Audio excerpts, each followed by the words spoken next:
This is Patrick Russell. I'm interviewing Laris Manuelito for the first time. This interview is taking place at Window Rock, Arizona on July 30th, 2021.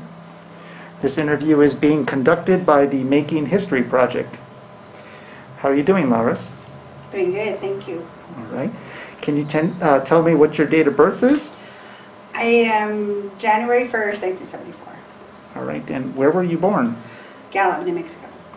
And can you tell me a little bit about your hometown when you were growing up?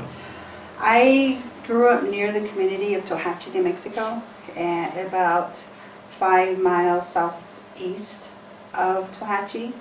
I grew up in a very rural area, isolated, and so I grew up a lot by myself and with my family, with my brothers and sisters and my parents and my great-grandmother and my grandmothers. So it was pretty isolated, which I'm glad because it got me out of a lot of trouble. And and so I liked it though because I learned a lot from my great-grandmother. I learned a lot from my grandmother. They had livestock. They had sheep, cattle, we farmed, and I got to be close to the land. You know, I used to walk around all the time and explore land, and was more in that aspect than I was really into astronomy. So I used to look at the stars a lot and watch the constellations. So, yeah. And can you tell me a little bit about this very special place that we're doing this interview?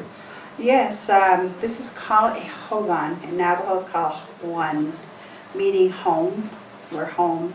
And we lived here traditionally. This was our home, and it's also what we use to conduct ceremonies, all of our ceremonies, from our blessing way chants to our kenata, our women's ceremonies, and so this is what we use and this is what we lived in. So I'm very familiar with it because I grew up traditionally. So I remember ceremonies being held when I was young, growing up, and you know, my grandmother, she lived in one, so that living aspect of one as well. So.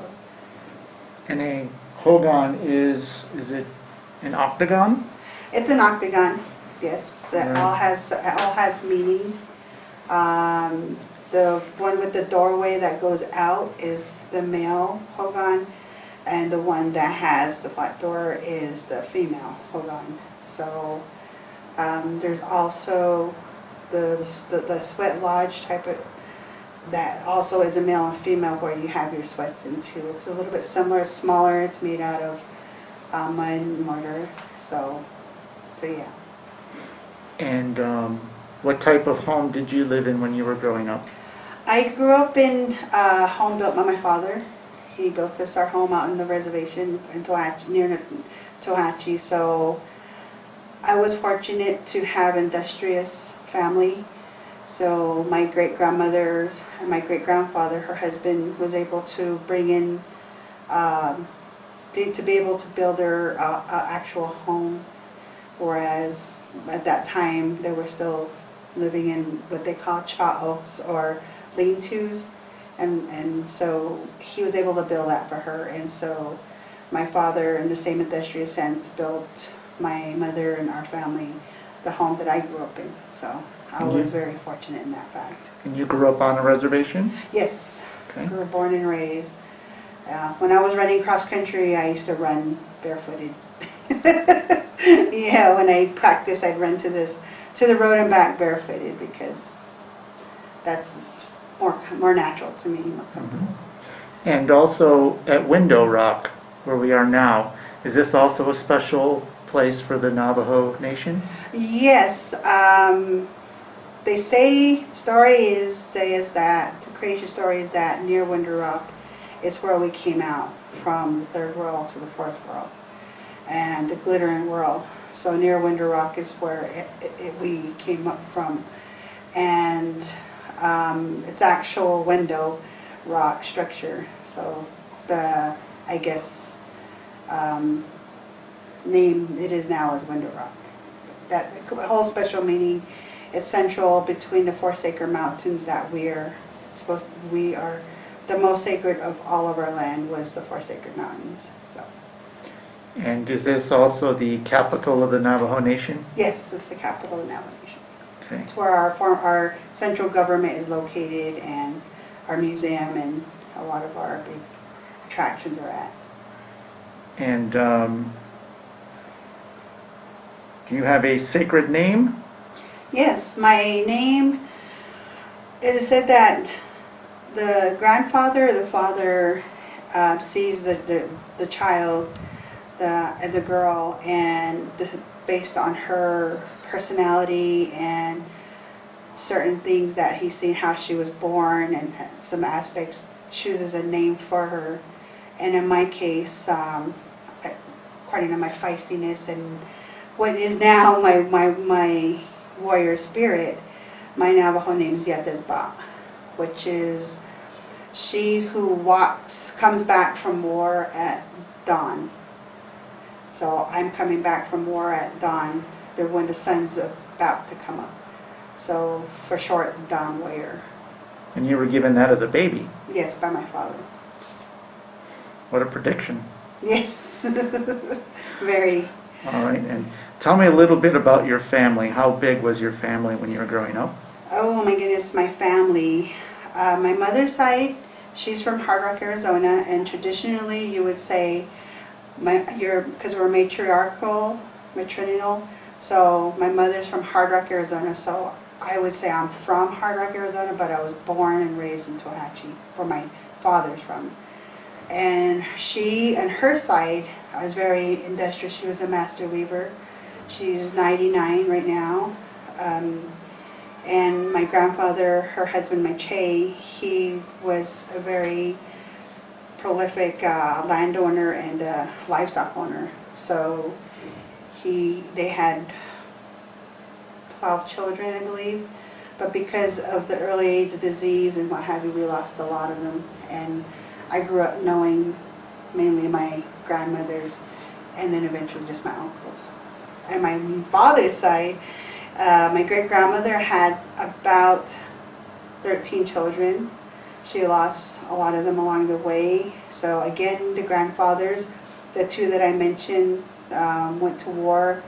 There was some there that passed. That I don't know how they passed, but the grandmothers are the ones that I was close with. So there was about 6 grandmothers that I knew, and they had their families and branched out. So it was a pretty big family.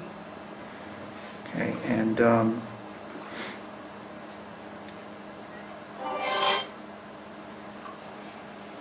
what about your great-great-grandfather? Who's that? Oh, my great-grandfather, I call him Grandpa Manuelito. You know, it's pretty cool because not very many people can say that. Is Navajo War Chief Manuelito. He helped assist other chiefs or headsmen bring back our people back from the long walk from Bosque Redondo down in Fort Sumner when they were trying to get us off our land and move us to either east to Oklahoma, Florida, or all the other reservations they were moving other tribes to. However,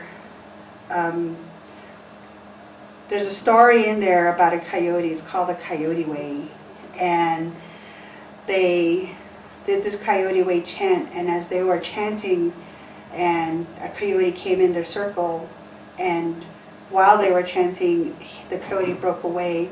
And the story is that if the coyote went west, it meant that we were going to come home. But if it went east, it meant we were going to end up going that, east. So some stories you can read in books.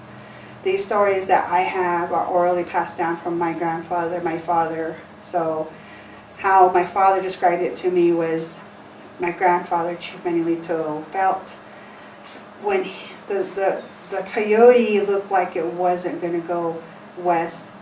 His heart sunk, his heart felt heavy, and he felt great sadness because he felt we weren't going to come home. and that was the last thing they were trying to do, was negotiate with the Army about coming back. But when the Coyotes started going west, then this elation took over, and all of the headsmen were cheering and people were crying, because that's when they knew we were going to come back. So that reignited their negotiations, and had them give the strength to be able to negotiate to come back.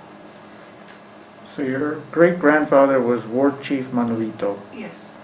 and he helped negotiate one of the treaties that brought your tribe back home. Yes, the treaty. It's called the Old Paper, 1868 Treaty, which eventually brought us back. And in that entailed that as long as we didn't try and bother settlers coming through, or create anything in that nature, that they would provide us with health, education, all these things that they said they were going to do. So even though we signed it and we said there was still skirmishes here and there that couldn't be avoided, and trying to stop that and trying to keep people going through and not settling here. Grandpa Manuelito felt that treaty was broken, so he started trying to keep them from settling, and the Army felt he was a keeping part of the treaty, and his people. So then the conflict kind of started after that again. And you mentioned that you ran cross-country in high school. Yes, cross country, track. I played basketball, some volleyball, but I believe basketball was my thing. But cross country was just to keep me in shape but I love running, and I think about how I did my woman's ceremony, my kinota. Like we were saying, I ran, and I just kept running. And the way it was described to me was how you want to be physically healthy. You ran asking for that. So I kept running, and so I felt when I ran cross country, I would catch my second wind, and once I caught my second wind, I just was like breathing regular, and I could run forever. Barefooted. Barefooted? I ran barefooted, yeah. In high school, competing? How many other people did that? I don't know. I thought it was natural to me. Mm-hmm. Like during basketball practice, I would run the dirt road bouncing a basketball, because it helped with my reflexes. Mm-hmm. And what was the name of your high school? Tohatchee High School, Okay. home of the Cougars. All right. And you graduated from there. Did you have any other hobbies besides the sports you mentioned? Astronomy. Okay. I wrote poetry. I read a lot. I was very a bookworm. But I believe astronomy was my main hobby, and that's why I pursue my major is astrophysics. So that's what I'm pursuing right now at UNM. Okay. So that I was going to ask you next is what did you do after high school? After high school, I did things a little bit backwards. I had my family. That's something that in our society, our socioeconomics, the unfortunate side of the oppression that happened to us is that a lot of us felt that we couldn't achieve certain things, especially as a woman. We were getting lost in, the males were getting lost in what they were supposed to do, because as warriors they protected, as women we nurtured and we took care of the home, not in a stereotypical sense. We just, this is how we were, took care of the home, the fire, farmed, and now all of a sudden we were forced into this other type of society where a lot of that was taken. So my theory was that now as a woman, a lot of the men, and it was just something that happened, and we had to step up and being a single mother, having my kids and going through domestic violence, being a survivor. I felt, I had to step up and take care of my children. So with that warrior sense again, I took care of my children. I got out of domestic violence. I was in domestic violence for about 5 years. It took 4 years to get out of it because it's a very volatile situation, and as the statistics show, trying to leave is when you actually get hurt. So it took me 4 years of planning to leave, and the mental and emotional aspect was detrimental. So it took another 5-6 years of recuperating from that. In the meantime, I'm taking care of my children. So I did that until they were old enough to be able to understand what mom was trying to do, and still pursuing my degree. And once I achieved my associates in Phoenix, I decided that the military was the next step. And why did you choose to do that? Because it was a goal I always had.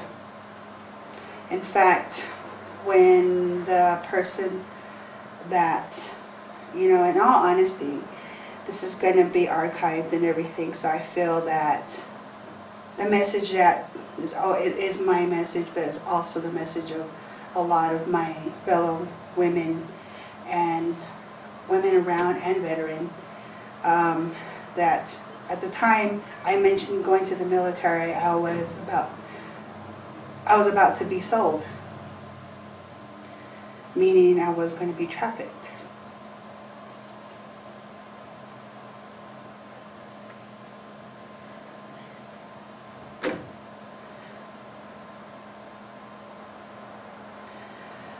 And while I was with my captor, if you will, he asked me if I wasn't in that situation, what would I want to do? And I said, I'd join the military.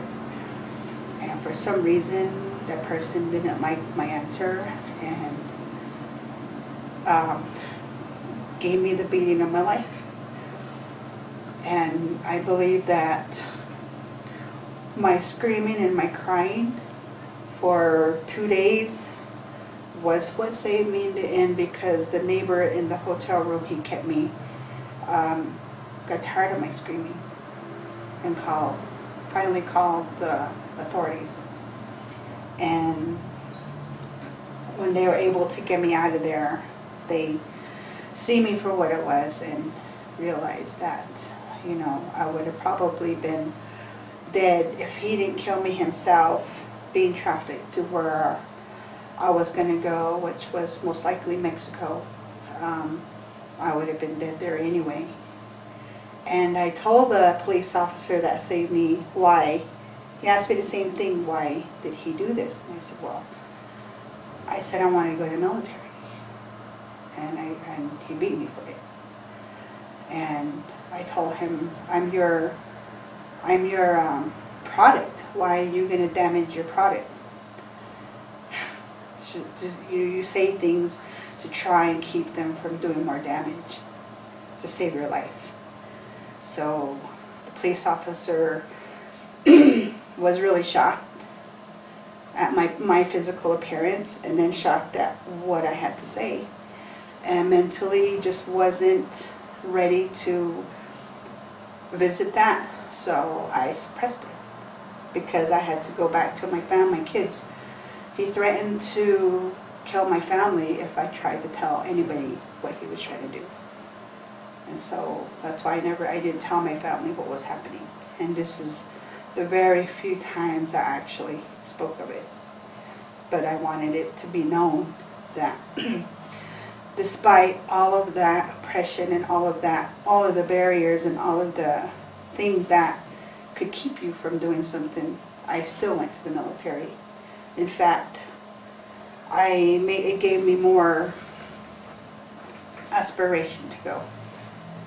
And when I came back from training, a totally different person, I wanted to show that person that you didn't break me down, you didn't destroy me, but you are not the reason why I went, because I don't want to give you that glory. This is all mine. Unfortunately, he passed away from a drug overdose. So I made my peace. I went to his family, said, You guys tried to help me. I don't blame you for anything, and left it at that. Now, your family has a long history of military service, right? Yes, they do. From my great-grandfather, War Chief Manuelito, he had 3 wives. The first wife is the most well-known, and then, but we come from the 3rd wife, the youngest wife. And they had several children, and the youngest one was Jack Manuelito Sr. And then Jack Manuelito Sr. met my great-grandmother Hosbot, and they had all of the 13 kids. And Jack Manuelito Jr. Was the 3rd ID, and Vernon was 3rd Infantry Division. Yeah, 3rd Infantry Division, World War II. Vernon was the paratrooper with Korean War, and so when Jack Manuelito came back,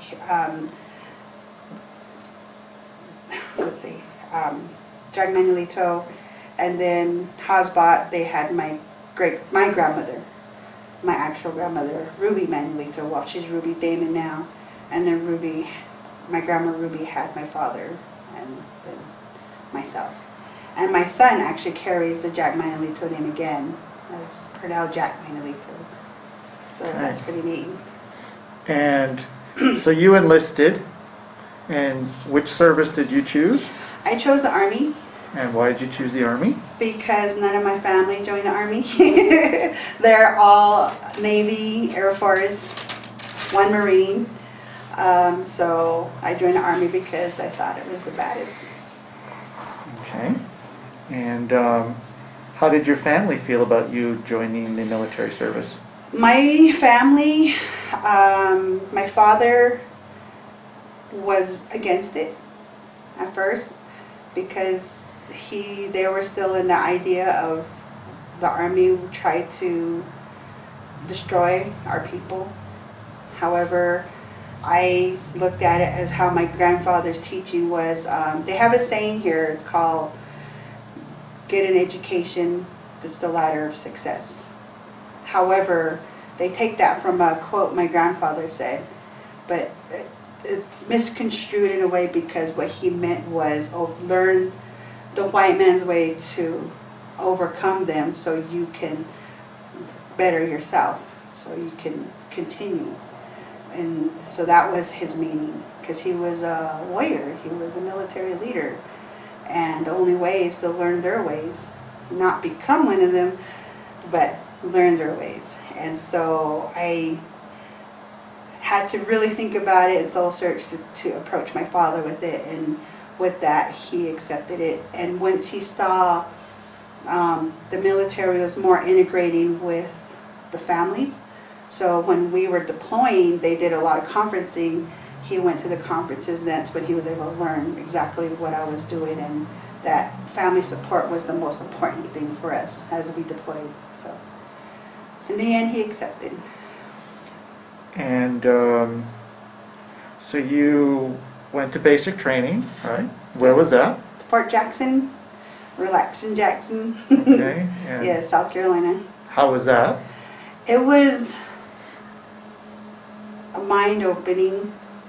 Physically, I wasn't the greatest. I could run, but other than that, I had no strength. So discipline, learning a lot of discipline, learning a lot of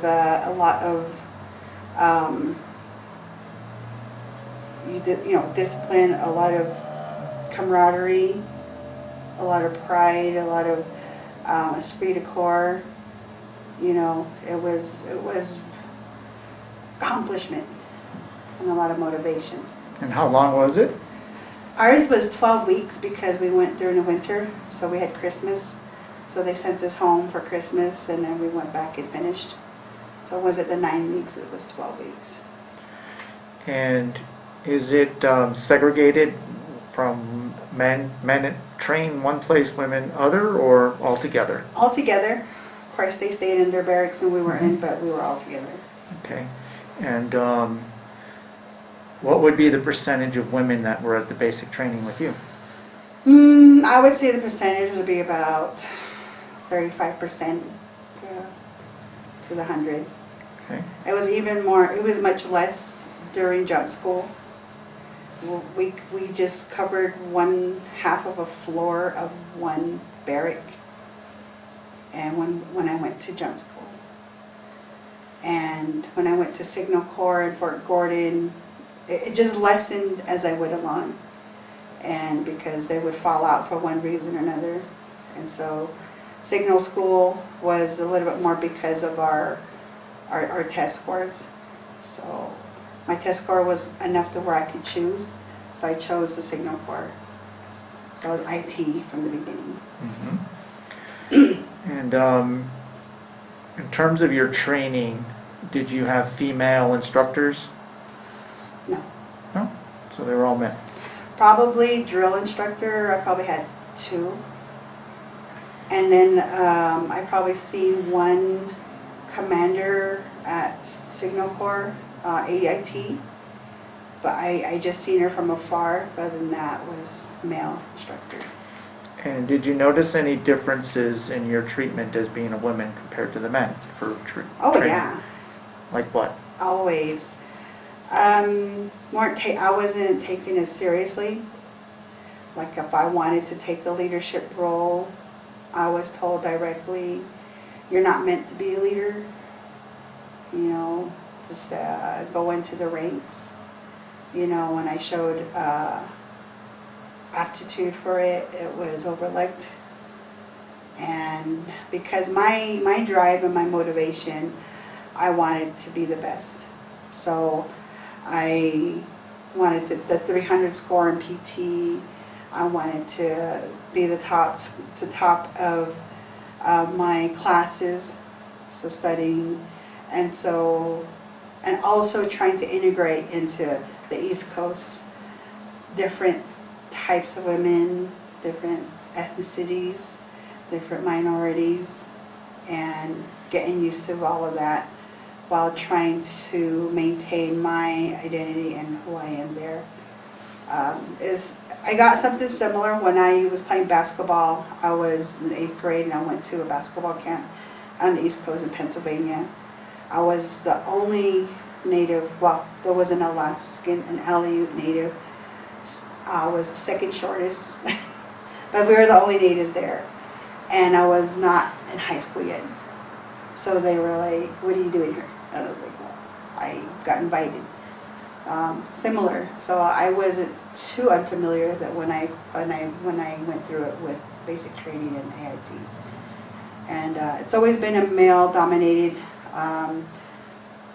Everything I went to was male-dominated. So. Seems like you like challenges. Yes, very much so. I do. I like challenges. I like to be fair. I like to be as objective and transparent as possible, and staying honest and true to, you know, where I'm from. I always remember where I'm from and who I am. And what about being a native? Were you treated any differently, do you feel, because of that? Yes, I was always mistaken for something other, Polynesian, Hispanic, anything, even Asian. When I mention Native American, it's almost as if I came out of a book. Some of the people on the East Coast when I was there didn't know that New Mexico was a state. Some of them couldn't pronounce my name, so they would call me Mexico. And so to try and describe where I'm from and who I am, it just was too much. So sometimes I wouldn't even try. And is this from drill instructors and commanders, or everybody? I'm sure the drill instructors and commanders knew more just because of their education. But again, if you didn't know we were here, we could be easily out of sight, out of mind. So oh, okay, you're a Native American, all right, you know. And their deal is just to get us trained up, break us down, and rebuild us back up regardless. So, but at the more lower echelons of where we're at, they didn't know who I was, where I came from, if I was even real, if I was making it up, you know. To describe to them where I'm from was just beyond me. I couldn't even go there with that, so I would not be upset. It didn't offend me. You know, to me it's not really their fault. But then again, I do have some ideas of why, if they, like you said, wish it was in the books. Was it difficult for you to maintain your identity in the Army? No, it wasn't.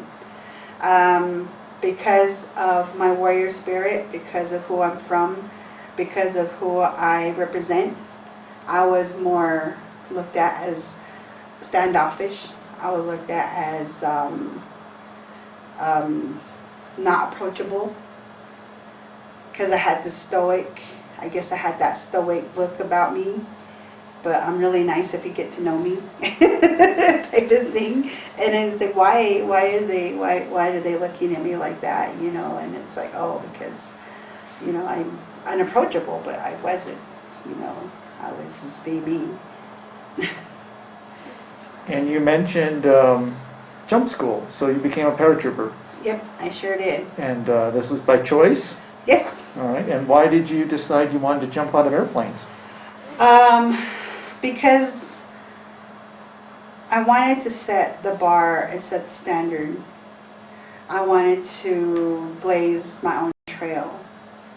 I wanted to be the role model to the young girl that I was on the reservation in a rural area that thought that she couldn't do anything. And that one day, if she ever saw this, or she saw me somewhere, to find out I'm a paratrooper, and, oh, I can do that too, you know. And when I am old and gray on my deathbed, I don't want to ever look back and regret that I didn't do something that I wanted to do. And I can be happy and say, yes, I did it. And that hopefully the young girl, even the young boy, says, well, if she can, I can. And I joined when I was 33. I went to jump school when I was 35. And I was running with a group, alpha group, because of my running time. So I was running with 18, 20-year-old, you know, runners that were twice my size. So every step, their step was 2 or 3 of mine. So they respected me a lot because I was this 5'5" Navajo girl in their running group, keeping up with them. And you're almost twice as old as they are. Mm-hmm. And what year was this?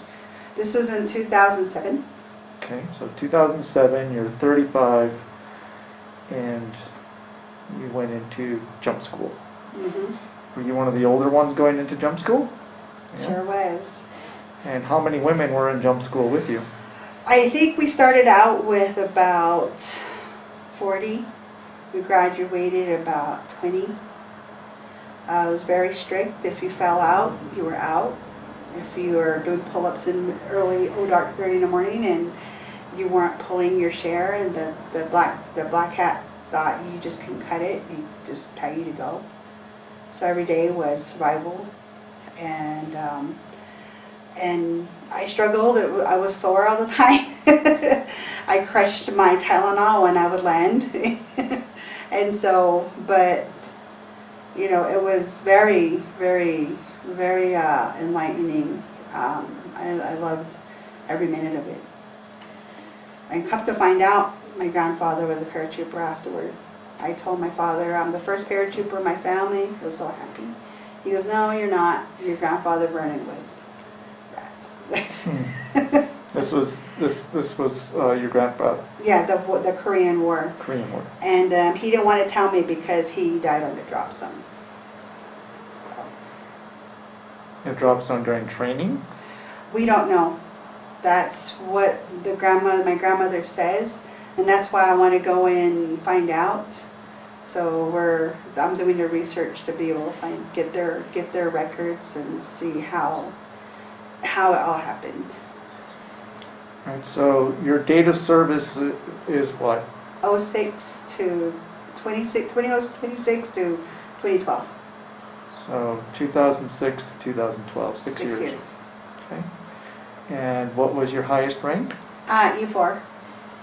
Because I finished out in the National Guard, so their ranking is a little bit slower, just depending on when the person in your next, because I was 25 Bravo, 1 Papa, which is computer systems analyst. So when that higher ranking person retired or left, then that space was open for the next person to go in. So that's how that worked on that side. Whereas active duty, you're promoted a lot faster. And E4 is equivalent to what again? A specialist. Okay. And then you mentioned that your eventual specialty was IT. Yes. So tell me, how did you get into that and what did you do? When I went to Phoenix after getting out of the situation that I did, I went to school for IT, for network and database administration and networking. So I got my associates in that. And that was another male-dominated field, so I worked with a lot with male-dominated environments all the time. So I liked doing that. I worked with computers when I was growing up as well. There was computers and astronomy, but astronomy took precedence. And I wrote my first program when I was 8, and I used code when I was 8, and was thinking about creating my own operating system till I read that Bill Gates and they already beat me to it, and I was only 8 years old, so they got to jump on me. So that interest propelled you to choose IT as your MOS? Yes. All right. And so what did you do for the Army as a paratrooper? As a paratrooper, it put me in a different field where I could do more combat related. I was trained in a specialty, so when I deployed, I was a assistant gunner for the 50 cal. So being able to do things like that, as opposed to sitting in the office and not knowing how to run a gun, run a weapon, I was specialized and qualified in 8 different weaponries. And but which ones? The Beretta, the M16, the A4, the 50 cal, the 50 Bravo, the, let's see, 50 Bravo, 249, and I think it was the grenade launcher, the one that attaches to the M16 or the A4. Yeah. All right, so all the machine guns, Yeah. from small to big. Yes, but my 50 cal was my favorite. I named her Frankie when I deployed because they took my barrel and put another one on. So it was not the one that I had fixed. I got to be mine, so I named her Frankie. Frankie. Why Frankie? Yeah. Hi, Frankie. But why Frankie? Frankenstein, because Frankenstein was put together. Got it. Yeah. All right, so, but tell me, how did you go from IT to a 50 cal? That's kind of a big shift. Well, not necessarily, because IT takes detail, attention to detail. One wrong letter and your program won't work. One wrong thing and your system won't work. A 50 cal, you have to be able to do the headspace and timing. You have to be able to know how many clicks to turn your barrel to be able for it to work. You have to be able to take it apart, clean everything inside and put it back together just in the right way for it to be able to operate. And you have to do this in so many seconds, because if you're being attacked, you have to know what you're doing. And IT is the same way. Did you choose to go work on the 50 cal, or were you told to go do? I chose it. Did. So even though you liked computers, you decided that you maybe would like to try guns more. Well, that, and also I looked at it, you know, trying to be proactive and trying to always be forward thinking. I'm in the military to train to protect my family, my people, my country. And when I say that my country, Navajo country, United States country, my people, my family, my family. You know, there's twice as many reasons why I joined, you know, besides all the other ones I've given before. So if I'm going to train to protect, my logic is I'm going to learn every way possible to protect. If I'm going to get caught in fire, I'm going to know how to operate that 50 cal. If I'm going to be caught in, you know, the situation where I have to jump, then I'm going to know how to operate that parachute. And I wanted to go further. I wanted to go to air assault. I wanted to do Pathfinder, but that was before they allowed females to go into combat. So when I left, they did that. So I say they waited for me to leave.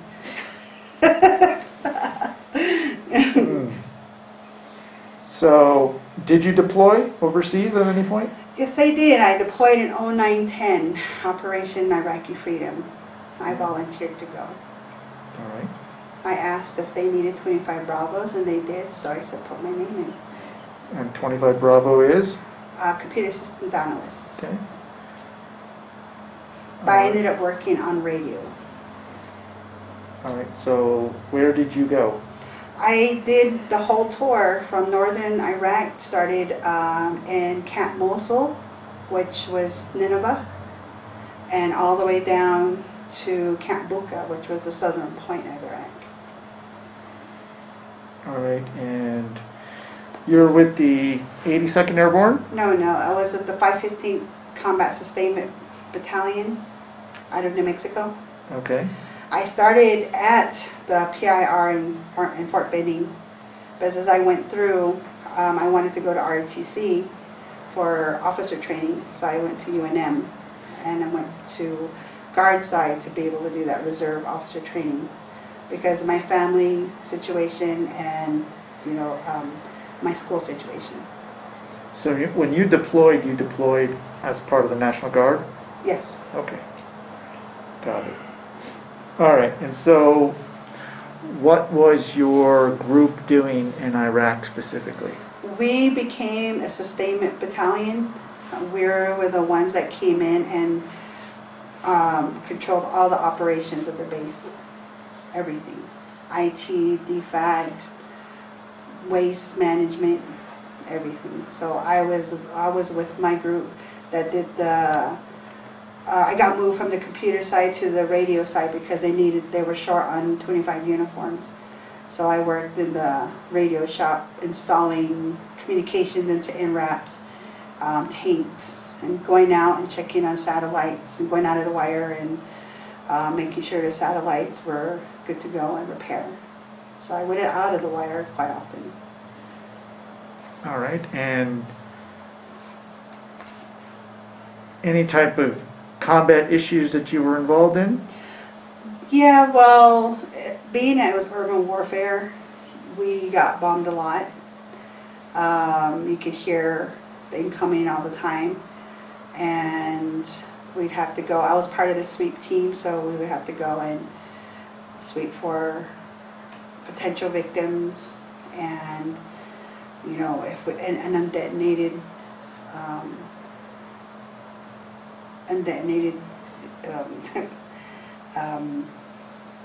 Mortars, stuff like that, yeah.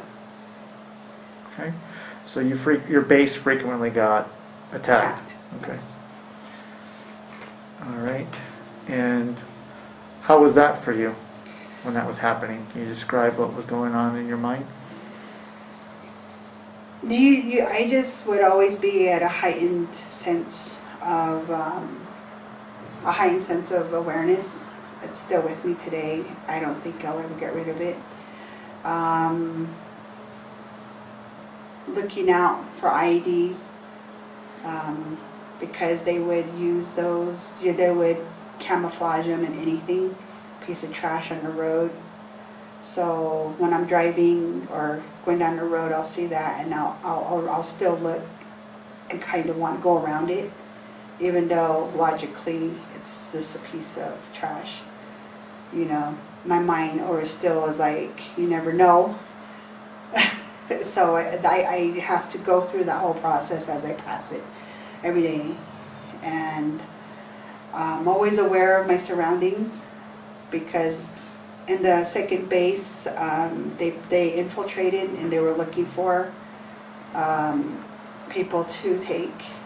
And so my job had me by myself a lot, walking between my work and my place where I sleep all the time by myself. So I was always head on a swivel, always looking out, carrying a weapon besides my M16, and being really aware of my surroundings. So I do that still. I don't like to sit my back to a crowd. Somebody comes up behind me, I'm more sensitive to that. You know, so they taught us guerrilla warfare halfway through, and then they started on the urban warfare going out, because they realized it wasn't guerrilla warfare, it was urban warfare. And was this involvement with ISIS in any? It was involvement with all of them, if you will, but it could have been any one of them at any given time. Just the fact that they wanted to hurt us and take one of us was always a danger. So I still carry that with me in some ways when I'm here, that there's always that danger, that person. And it does kind of go back to before I joined the military as well. So I feel really strongly about murdered Indigenous women, the more social issues, veterans, and PTSD, and the more they're finding out about it. Family-wise, because my grandfather Jack died from it, more than likely, when he came back from what he's studying in World War II. He was just described as a very angry man, and he would just rant, and you know, that sounds like somebody who has severe PTSD now. You know, and if we could have, if we could have had some kind of involvement, then maybe he would still be here. You know, so I feel strongly about advocating for stuff like that, which is another reason why I'm doing this interview. And how did your family feel about you volunteering to go to Iraq? They were against it. They were shocked that I would volunteer. I had to really stand behind the warrior aspect of it. I'm here to protect my people. That's my role. That's what my great-grandfather did. And because I'm a woman, I shouldn't be told I shouldn't. It's just what I was chosen to do. And I'm going to do it the best of my ability. And I'm going to do it with courage, and with integrity, and with honor.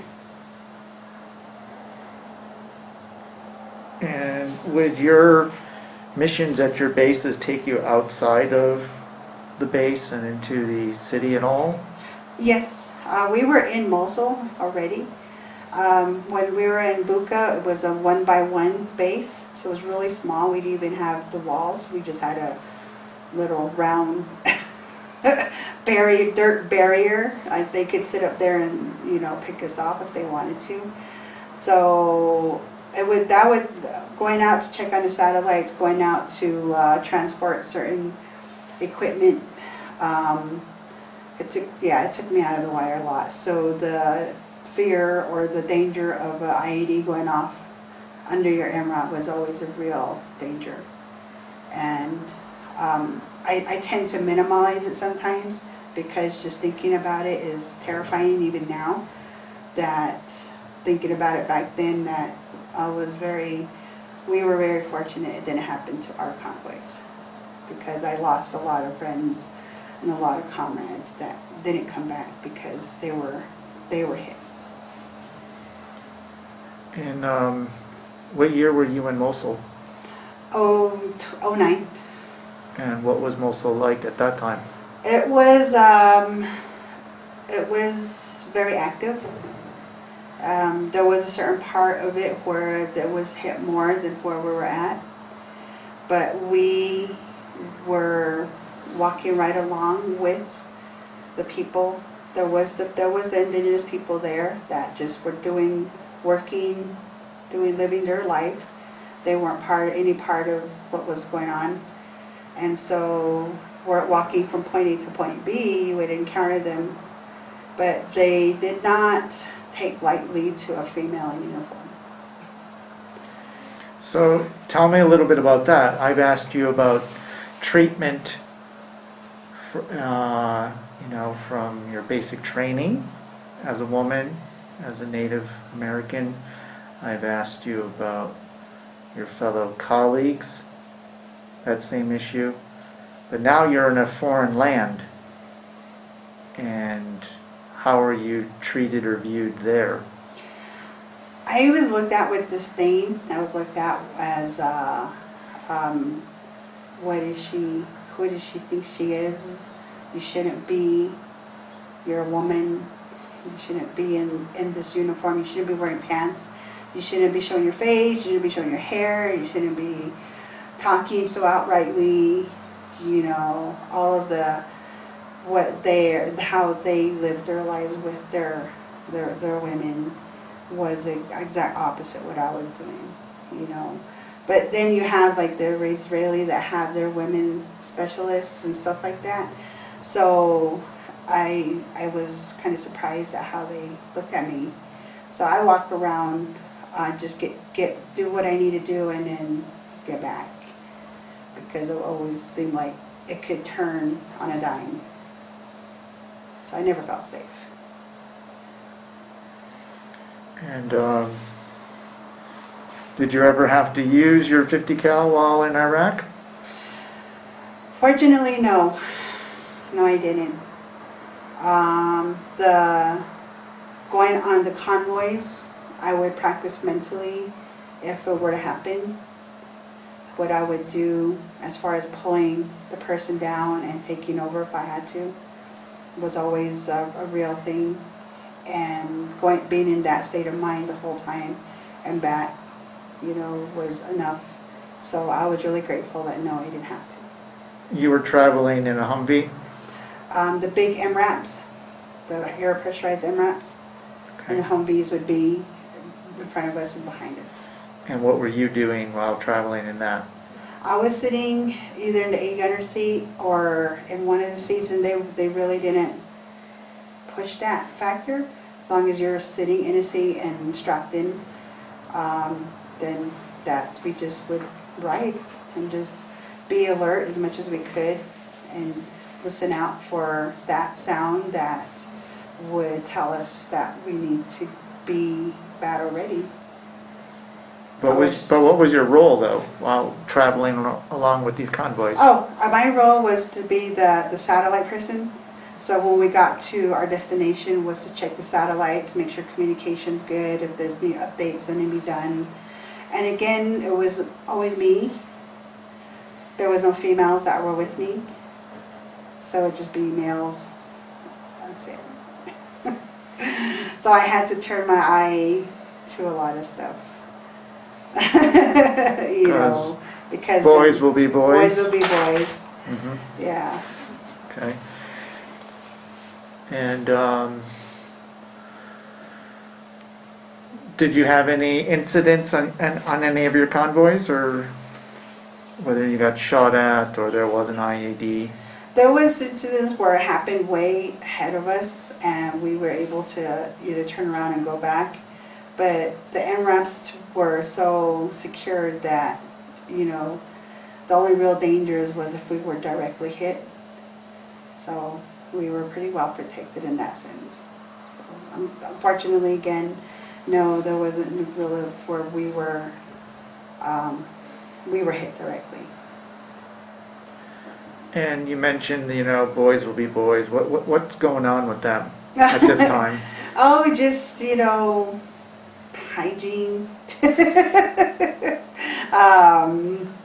Hygiene, and just the area is messy, and, why is the switch broken, and I told you already, we have to go all the way to Bellad to get a switch for it, and stuff like that, yeah. How's their attitude? They didn't care. They're infantry. Just get it fixed so we can move out. And they would get mad because sometimes we deadline them because we can't. Well, next time, take care of your equipment better. You mentioned you lost some colleagues. Yeah. Yeah. People that you knew? Yeah, people that I had met there, the camaraderie was really strong. So it didn't matter if you knew them for a minute or 10 or years. It was the fact that we were all in the same situation. So we would, I would be speaking with them, and we would, do our gym routine together, or the defact, and then where did so-and-so? Oh, they got hit. And all of a sudden, they're not, they're gone. You're not going to see them again. And do you have those base ceremonies for the fallen? During in theater, I think their units, depending on where their units were from, if they did so or not, or if they waited until they got back home. Did you ever have to attend one of those? No. Those look tough. Yeah, they are tough.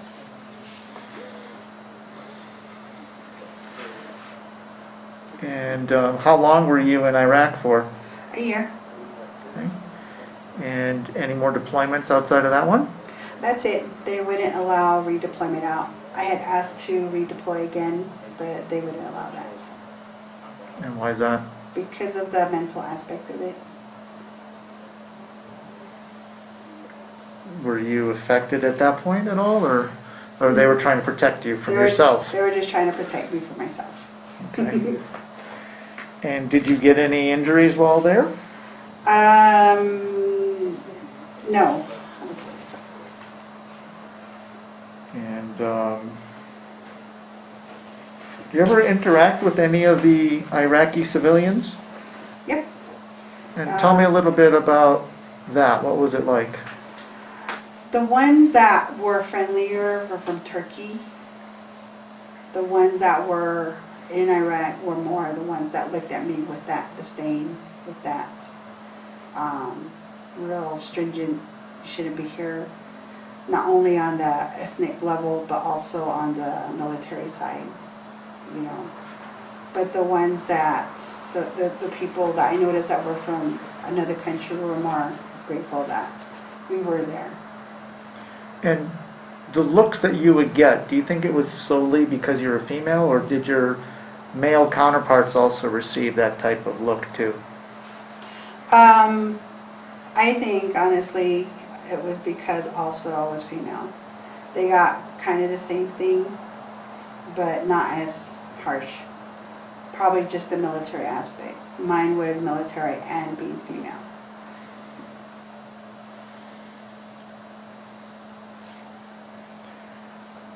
And did you ever have any conversations with any of the civilians?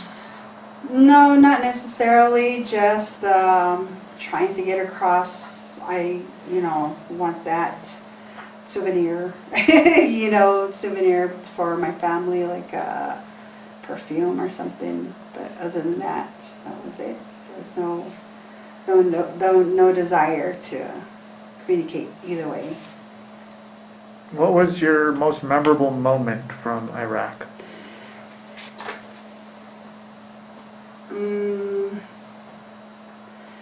Probably have two memorable moments. One was in Mosul, when we had a little bit of downtime.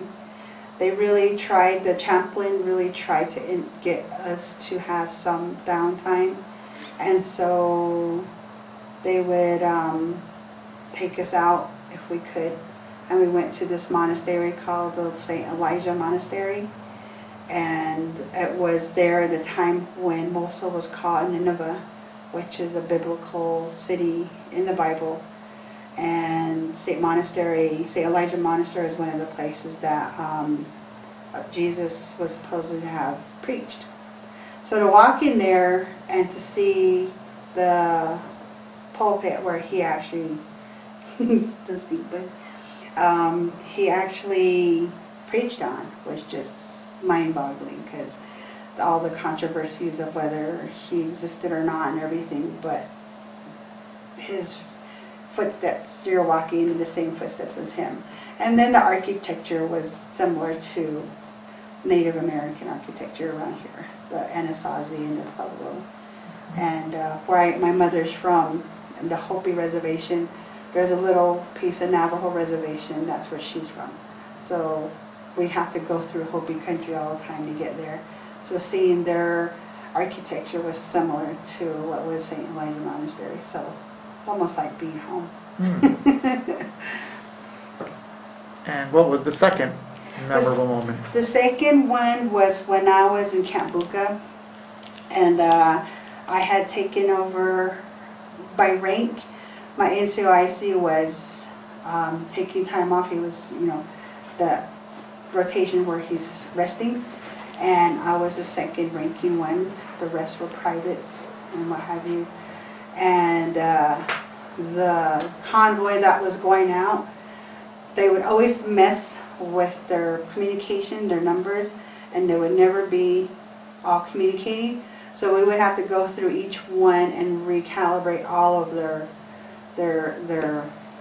radios so they communicate. Well, this one radio wouldn't work for nothing, so I had to deadline that whole convoy. And What does that mean? Meaning they're not going to go out. They're not going to do their mission. And being just a specialist, this master sergeant was screaming and yelling at me, telling me that he's going to have my rank, and I can't do that to them. They're supposed to go out. And I said, well, you can't go out if you're not communicating. Where's your NCOIC? He's sleeping.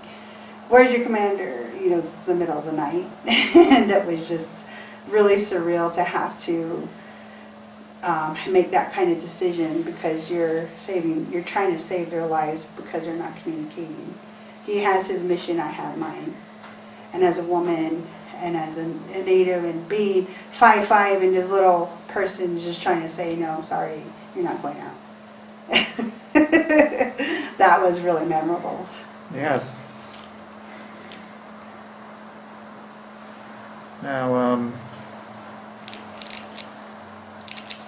There you go. Okay. There's a stink bug, so I didn't want to step on it. were some of the towns that you saw in Iraq pretty torn up? We traveled. We traveled from when we were moving toward Buca. We flew, so we were in our helicopter halfway. So when we got to Balad, all we saw was Balad because it was pretty big, and we were just told to stay put until we were convoying down. And convoying down, we convoyed at night, so we didn't really get to see any of the cities or anything.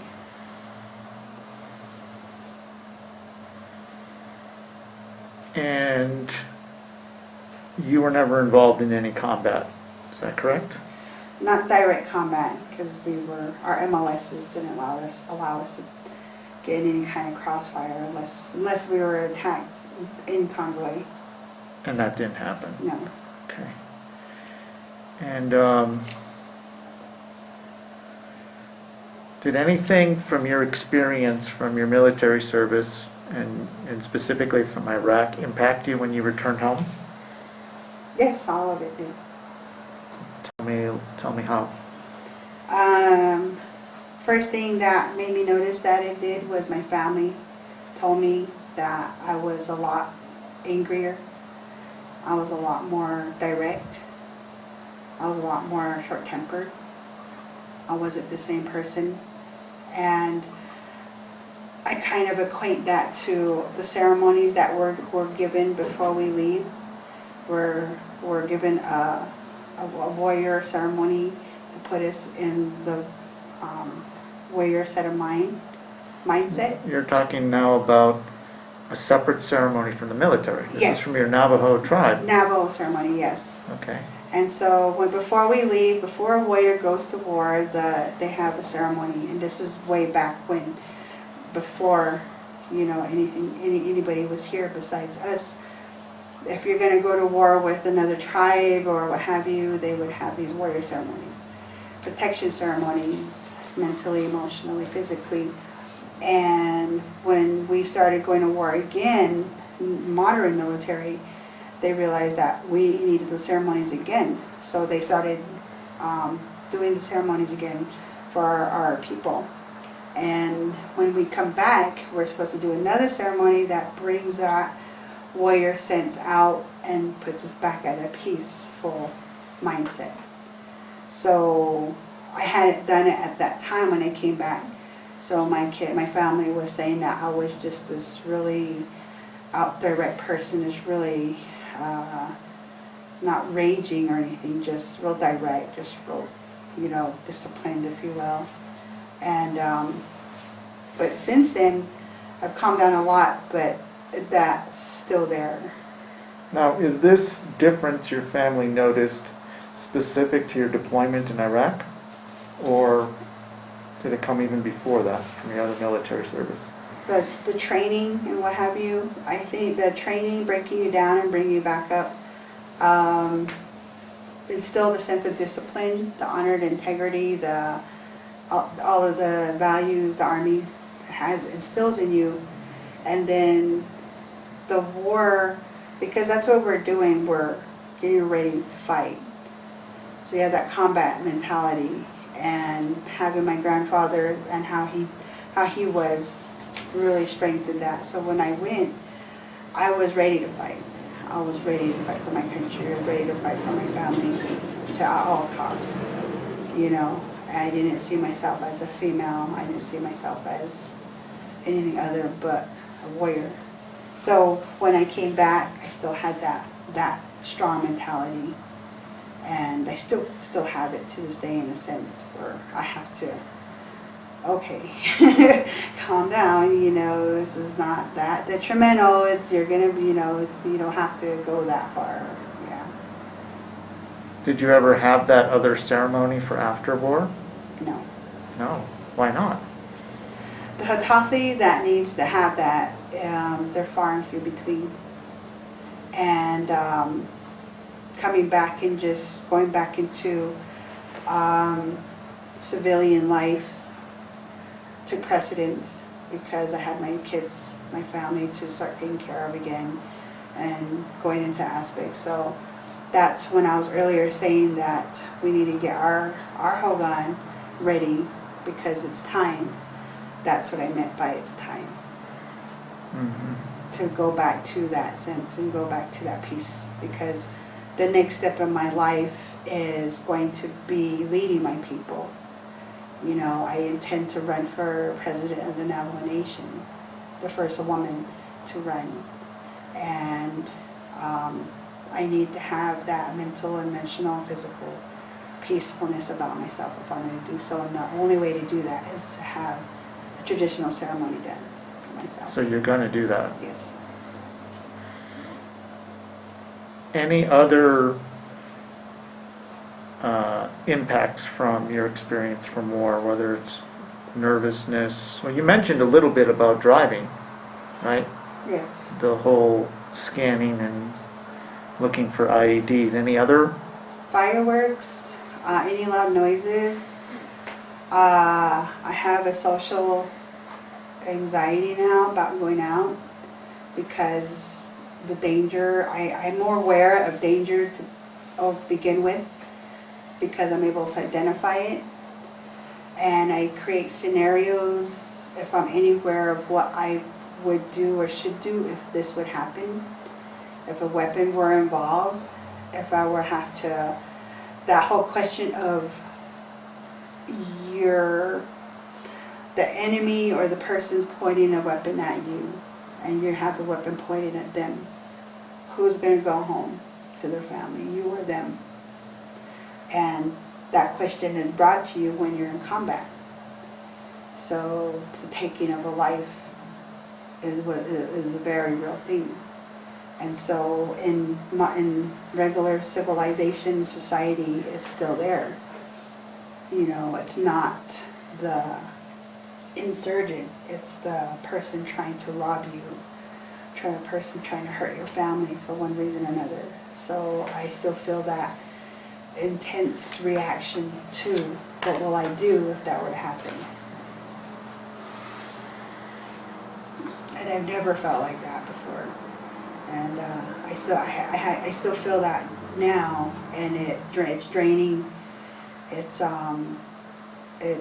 wears on you after a amount of time, and you have to learn so many ways of decompressing just to deal with it. You know, so a lot of people have that misconception just because you weren't in a firefight, you should be okay.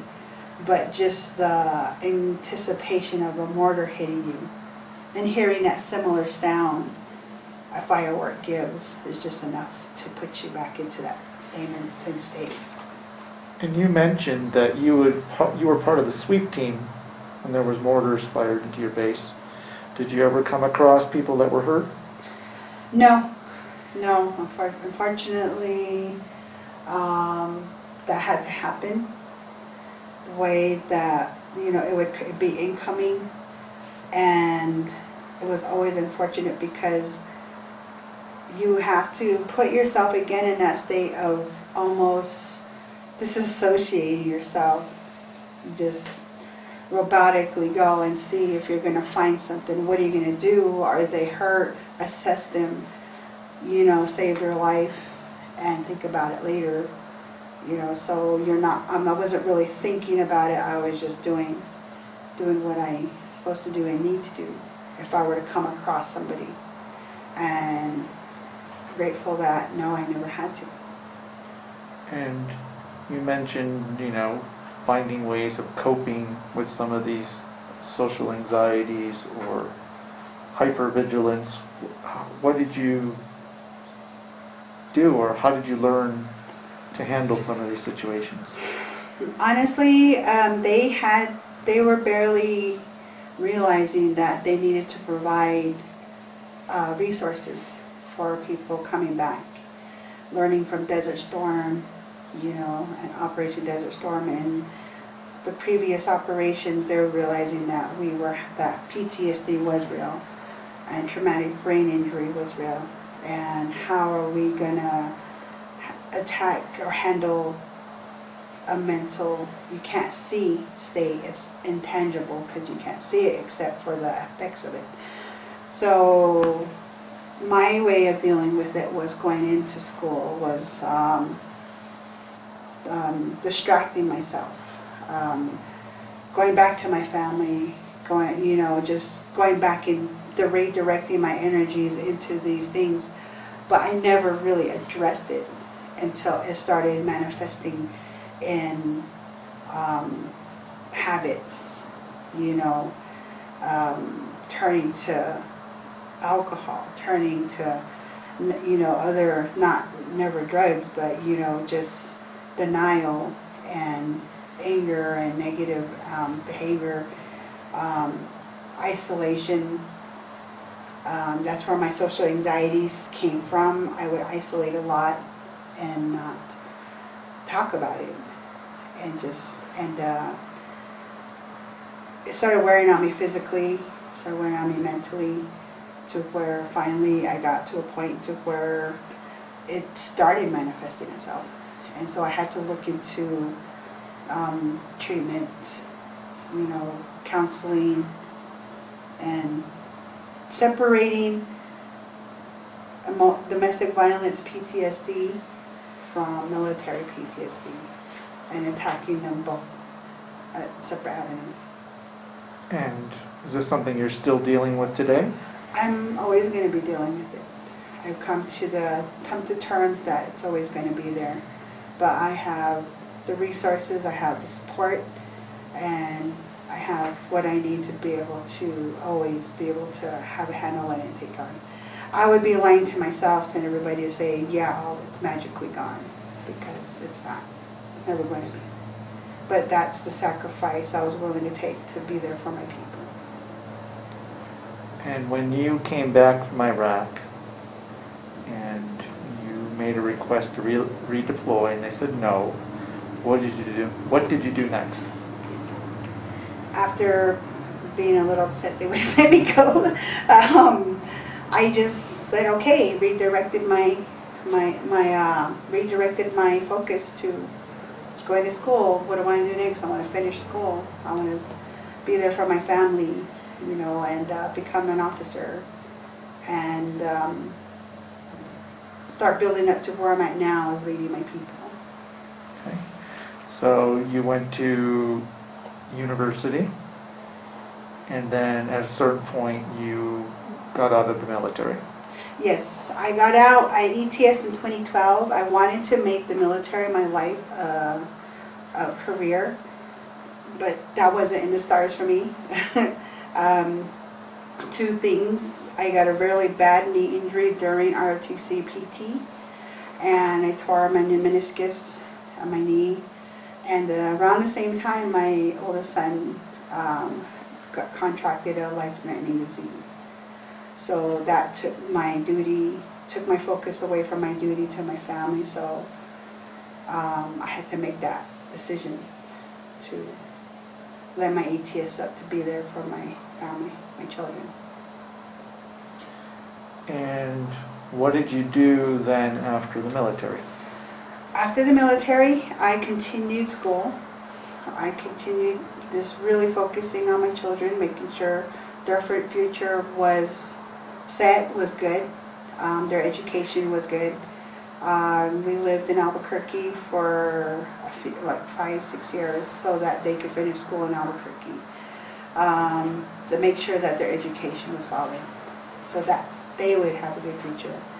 And so I put aside a lot of my goals to make sure that they were okay. My oldest son especially.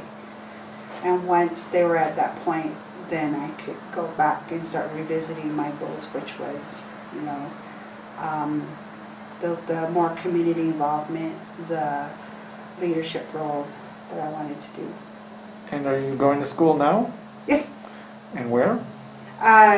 Central New Mexico for right now, and then I could go between UNM and CNM in Albuquerque. All right, and you're going after your astronomy? Astrophysics. All right. So you moved on from the Dawn Warrior to the Sky Warrior. Yep. Yep. All right. Is there anything you would like to add that I did not ask?